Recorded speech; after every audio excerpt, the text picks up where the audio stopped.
그러면 그 중에서 이제 가장 중요한 분야라고 네. 하면 이제 우리가 보통 뭐 정치, 경제 이렇게 나누듯이 네. 전 분야에 걸쳐서 이렇게 직접 민주주의의 제도를 좀 이렇게 뿌리내리도록 할 것이다. 그렇죠. 그러니까 정치에 있어서 직접 민주주의 체제. 지금 의회 민주주의가 갖고 있는 폐해가 우리나라에서는 극단적으로 이게 크거든요. 네. 극단적으로 커요. 민주주의 국가에서. 의회가 저렇게 멍청하면서도 아무 일도 안 하고 있으면서도 행정부가 뭘 하는 것을 통제하지도 못하면서도 사법부도 통제하지 못하고 아무것도 안 하고 있는데 뭐 법이 그러니까. 아니, 법은 자기네가 만들면 되는데 네, 이렇단 말이야. 그러니까 너무 한심한데 그럴 때 시민들이 나와서 국민 발안 제도로 다 쓸어버리면 됩니다. 네. 그래서 국민 투표하면 그것이 강제력을 갖는 법이 되거든요. 이제 국민 발안 제도를 헌법까지 고치게 할 것이냐, 아니면 법률만 고치게 할 것이냐, 법률만 제정하게 할 것이냐, 뭐 이런 거를 정하면 되는데 저는 헌법도 국민 발안으로 고치게 하면 된다. 네. 저는 그렇게 생각합니다. 그 말씀 들으면 이제 결국 국가 대개조 작업을 그렇죠. 해야 하는 시점이고 그것이 네. 국가 경쟁력의 필수 요소다라고 네. 했을 때 이 개조의 방향과 철학 같은 건 어떻게 돼야 됩니까? 개조의 방향은 끊임없이 헌법 제1조다. 헌법 제1조. 대한민국은 민주공화국이다. 예. 이 민주공화국의 주인은 주권자는 국민이다. 모든 권력은 국민으로부터 나온다 하는 이 원칙, 이것을 중심으로 하면 돼요. 그런데 지금 철학 말씀하셨으니까 철학은 인간의 존엄성을 존중하고 보호하는 것. 그것이 이게 인간의 존엄성이라는 게 칸트 철학에서부터 나왔는데 그것을 밑바닥에 쫙 깔고 그다음에 헌법 1조를 기초로 모든 것을 만들어내면 됩니다. 네. 그러면 국민 주권주의 시대가 우리 앞에 확 열리면 적어도 제가 살아있는 동안에 남북 관계도 정상화될 것 같고 그렇게만 되면 분권하라는 건 사람들이 모르는데 연방 국가를 만든다는 뜻입니다. 네. 연방. 다 지방 자치 제도를 별도의 국가 체제로 만들어서 중앙 정부가 연방 정부가 되도록 하고 지방 정부는 별도의 국가 체제를 갖추고 교육과 내치는 각 지방 정부가 알아서 하는 거예요.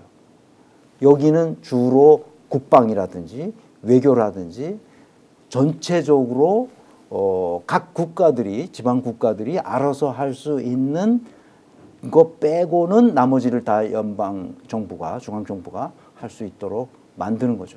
그게 분권화입니다. 예. 그러면 이제 지금까지 우리는 효율이라고 이해하고 있었던 위임이 예. 직접 경영, 우리 직영 또는 그렇죠. 직접 결정하는 방식이 훨씬 더 낫다. 그렇죠. 그래야 각 지역에 있는 사람들이 자주 자립 자치의 정신으로 자기 고향을 이렇게 세운단 말입니다. 네. 지금은 주잖아요, 중앙정부가. 네. 교부금을 주고. 근데 저는 태어나면서부터 그냥 중앙정부가 있고 그렇죠. 나는 국가에 소속돼 있는 자원이라 생각했지 내가 국가를 만들었다고 생각해 본 그렇죠. 적이 없거든요. 맞습니다. 그 관점을 확 바꿔야 되는 확 바꾸는 게. 그러니까 패러다임의 대전환이 예. 이 시대에 필요한 거예요.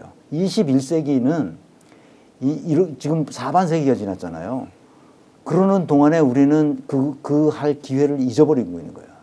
지금 늦었지만 지금이 그때예요. 지금 대개조를 해야 할 때다. 저는 중앙정부가 있어서 지방정부가 있다고 생각을 했지. 노. 지방이 모여서 중앙이 된 것인데 그렇죠. 그런데 우리 인식체계는 그렇지 않다고요. 그러니까 5,000년 내내 중앙정부의 통제하에 예. 살아왔기 때문에 그래요.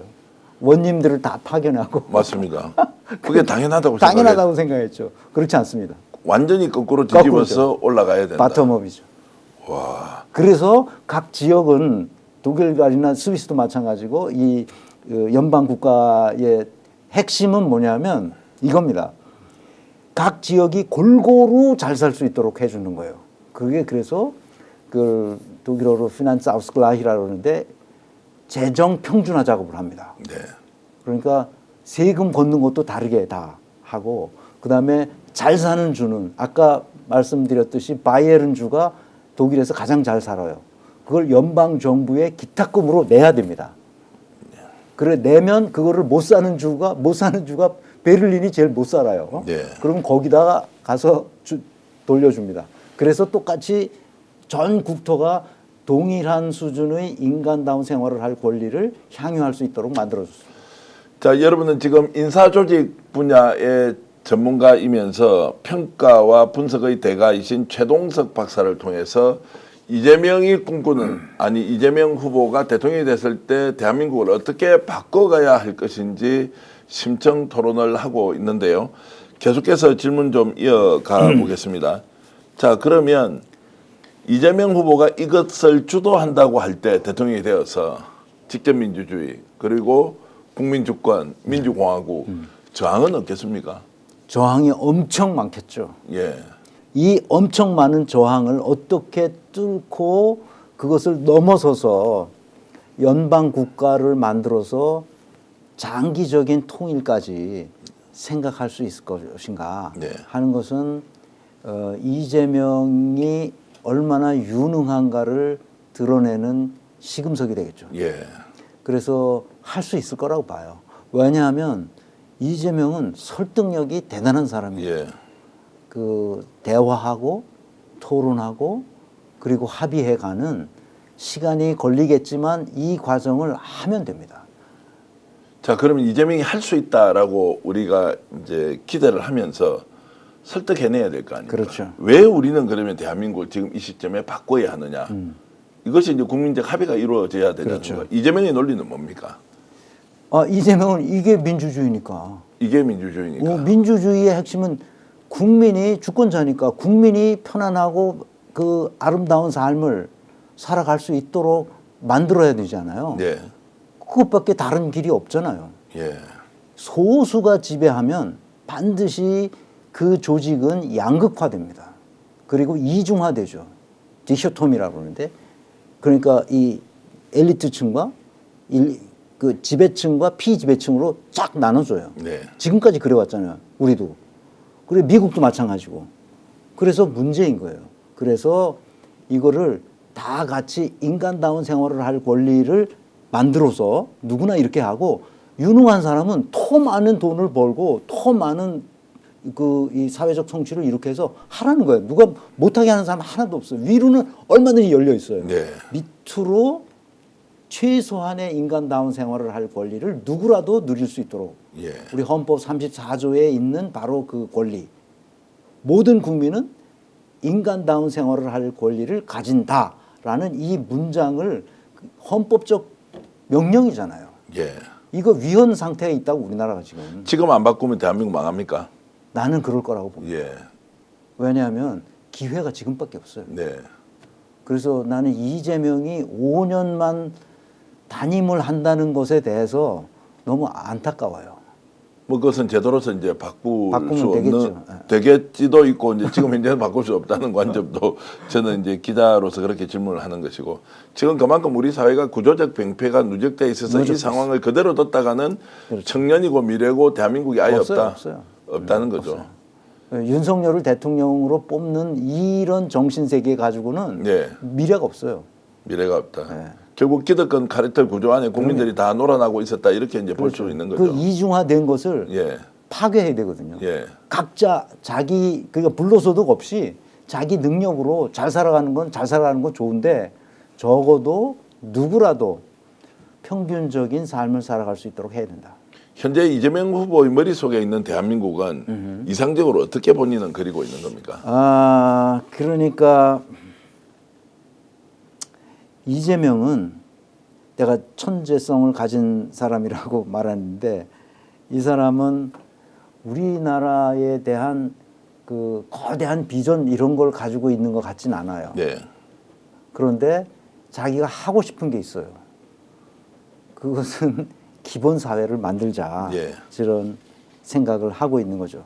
그리고 직접 민주주의 체제를 통해서 국가의 주인이 국민이라는 것을 분명하게 알려주자.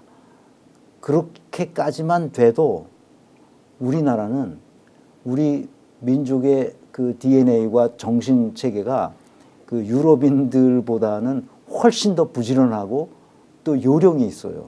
그래서 유럽을 훨씬 능가하는 아시아, 동아시아에서 우뚝 선 나라가 제가 살아있을 때 오지 않을까 그런 생각이 들죠. 기본사회에 대해서 오해하는 분들의 질문을 제가 대신 해보겠습니다. 네. 기본사회 이러니까 아무 일도 안 하는데 국가가 먹여주고 재워주고 입혀주고 모든 것들을 다 해준다.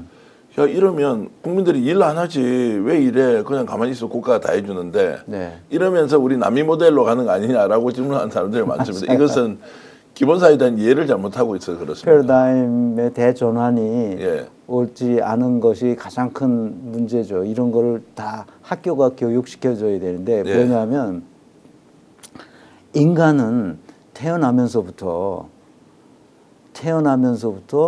국가에 소속돼 있다는 그 말은 그 국가가 그 사람에게 태어난 한 사람에게 해야 할 의무를 갖는다는 뜻이에요. 국가가 의무를 갖는다. 그렇죠. 예. 인간의 존엄성을 존중하고 보호하는 것은 국가의 의무예요. 네. 국가가 책임을 줘야 된다니까. 사람에게는 국가에 대한 의무는 없어요. 무슨 의무가 있습니까? 그 우리는 지금 헌법상으로 국민의 의무가 의무가 국가의 엄청 납세 의무. 그거는 법률적으로 예. 당연히 내가 소득이 있으면 납세를 하는 예. 거고 그거는 다 뭐 하는 거죠. 예, 그거는. 그런데 내가 인간다운 생활을 할 권리가 있다고 헌법에 써 있잖아요. 예. 사람들이 그걸 무시해요 지금. 헌법에 써 있다니까요. 그런데 그거를 나는 권리를 행사할 수 없게 만들어놨어요 우리나라가. 그래놓고서 헌법에는 그렇게 돼 있다고. 이게 위헌 상태예요. 저는 누군가 법률가가 그걸 헌법재판소에다가 그 헌법 소원을 했으면 좋겠어요. 그러니까 그러면 헌법재판소는 이렇게 판결할 가능성이 있어요. 우리가 생각하는 인간다운 생활의 기준이 뭐냐? 네. 이거를 정해라. 예. 그리고 누구라도 여기에서 밑도는 사람이 없도록 해라라고 헌법재판소가 판결할 가능성이 높습니다. 그래서 독일의 경우 그런 것이 있기 때문에 그러니까 인간의 존엄성을 존중하고 보호하라는 이것이 국가적 의무라는 그 헌법 조문 때문에 그 헌법재판소가 그 판결을 내려서 무상교육, 거의 무상주택, 거의 무상의료 이런 걸 실행하지 않습니까? 예. 국가가 해야 할 일이에요. 근데 이제 그 부분을 단어만 떼놓고 보면 네. 야 그럼 돈이 어딨나 재원이 있어야 하는데 맞아요. 저는 기본사회에 대한 것을 들으면서 네. 이게 사회적 합의의 과정이 굉장히 필요하겠구나. 네. 최소한의 조건을 어떻게 갖춰주는 것이 국가의 업무사항이냐라는 합의와 그것을 만들기 위해서 우리 국민들은 그러면 어떤 납세의 의무와 그리고 각자의 책임과 역할에 대한 규정을 별도로 해야 된다. 맞아요. 제가 왜 이 말씀을 드리냐면 이재명이 성남시장 8년을 하면서 7천억의 빚을 갚고 2천 몇백억을 들여서 복지 3종 세트를 만들었어요. 네. 왜 그렇게 만들었겠어요? 그러니까 어떻게 그렇게 만들었겠어요? 필요 없는 예산이 막 새고 있는 게 이재명의 눈에 다 보인 거예요. 네. 그거를 다 막아놓고 전략해가지고 복지를 만들어냈다니까요. 네. 국가가 지금 국회의원들이 자기 역할을 안 해서 줄줄줄줄 새고 있는 예산이 얼마나 되겠어요? 10%도 난 넘는다고 봐요. 네. 어떤 분은 30%가 네. 실제로 조정 가능한 예산이다 이런 그럼요. 얘기도 하는 분도 있어요. 그러면 그 10%면은 50조라는 거 아니에요? 예. 50조면 1년에 100만 원씩 다 그 기본소득으로 예, 다 예. 줄 수도 있어요. 자 그러면은 이재명 후보가 이렇게 가지고 있는 걸 우리가 정확하게 모르고 있다는 것은 앞으로 이제 좀 알아가는 과정이 당연히 생길 것이라고 보고요.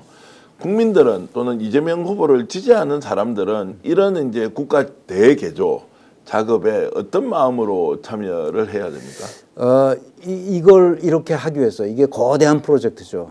이제 완전히 패러다임을 바꾸는 거니까요. 엄청난 저항이 있을 거고 조롱도 할 거고 그 이제 뭐 반대 뭐 이런 거 하겠잖아요. 할 거잖아요. 이것을 해 나가기 위해서 해야 할 일은 단 한 가지. 시민들이 적극적으로 지지해줘야 된다. 70%까지 지지해주면 더 좋죠. 예, 70% 지지가 그 힘을 얻어서 이 개혁을 해나가야 됩니다. 예, 그 과정에서 국민들이 필요하지는 않습니까? 어떨 것 필요하겠죠. 같습니까? 필요합니까? 필요하죠.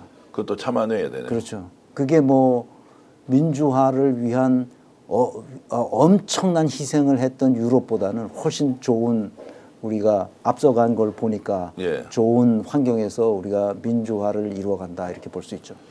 그게 결과로서 확인되는 건 얼마나 시간이 걸릴까요? 집권하면 바로 뭔가 이제 바뀌고 있다는 걸 느끼고 이렇게 할 수 그렇게 있습니까? 해야죠. 그렇게 효능성을 국민이 점점 그 느껴가야 예. 더 지지하는 마음이 생기고 그러겠죠. 이재명 후보의 주변에 있는 또는 지금 현재 우리 국가의 인적 구성으로 봤을 때 네. 굉장히 폭넓게 이제 중용을 할 것이다 이런 얘기가 벌써 나오긴 그렇죠. 하던데 그렇죠. 자 이런 인프라는 잘 돼 있다 인적 인프라는 잘 돼 있다고 보십니까 우리나라가? 그게 문제죠. 예. 그게 저는 그렇게 잘 돼 있지는 않다고 봐요. 예.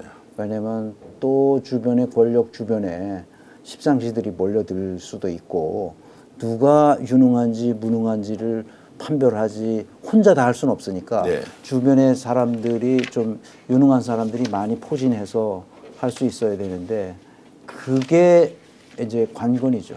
국민적 지지는 할 수 있지만 예. 그 지지에 만큼 유능한 사람들이 주변에서 같이 일을 해줘야 되죠. 오늘 방송 어떠셨습니까? 마음에 들었다면 구독, 좋아요로 스픽스를 응원해 주십시오. 여러분들의 구독, 좋아요는 가장 큰 힘이 됩니다.